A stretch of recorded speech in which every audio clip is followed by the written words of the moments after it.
What's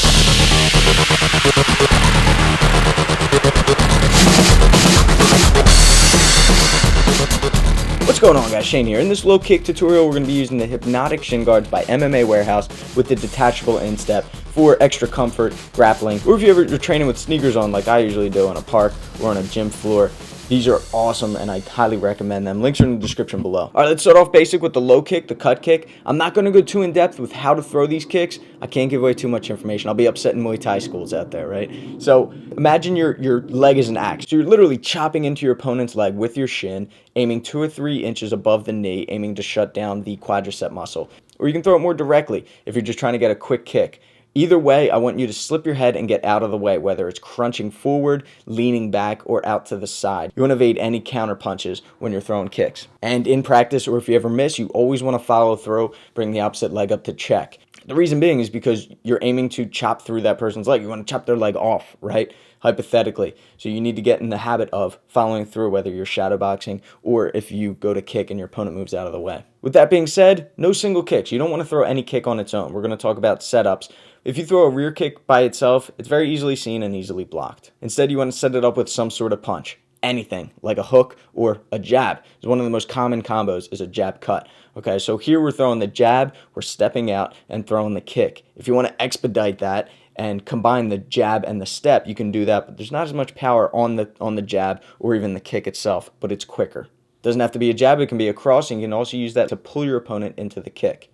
No matter what, make sure you're setting up that kick with something. Doesn't always have to be a punch though. Here we're going to show a stutter step, which is just a feint. We're going to feint the kick and then throw the kick. Okay, so the common defense is to lift your leg to check the kick. You can go underneath and attack the support leg. Old training partner of mine used to call it the submarine kick. You can also jam them up and take out both legs with it. Here's it in action in sparring against my man Bo.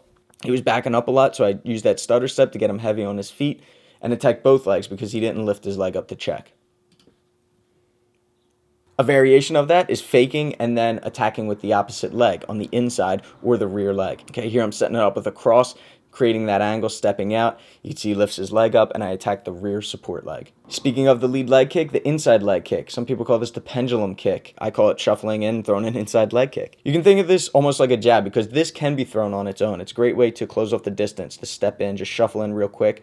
I still like to set it up with some sort of hand movement to get my opponent to react. You can also shuffle into it. Again, I disguise it with a jab, or step out with an angle. Again, I throw a cross to set this up and walk into the kick.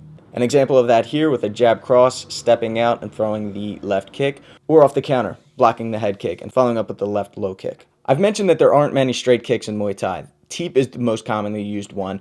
Why not throw that to the legs, just above the knee? Okay, lift your leg up after going with a teep to the body and then just stomp down on the knee. Some people say, yeah, you can blow out your opponent's knee. It's not likely. It's not likely that's going to happen, but it's a good way to stop your opponent in their tracks and get them thinking low. All right, catching the kick.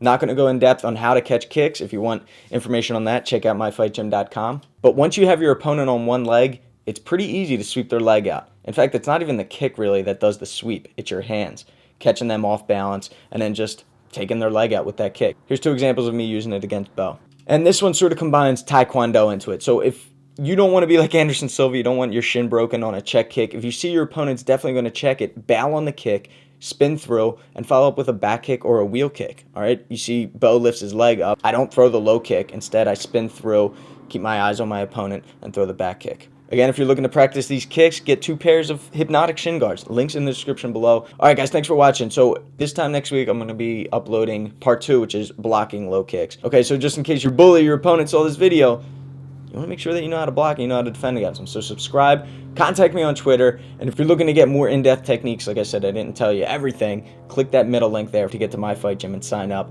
And follow me on Instagram. Until next time, I'm Shane with Fight Tips. Self-defense for the underdogs.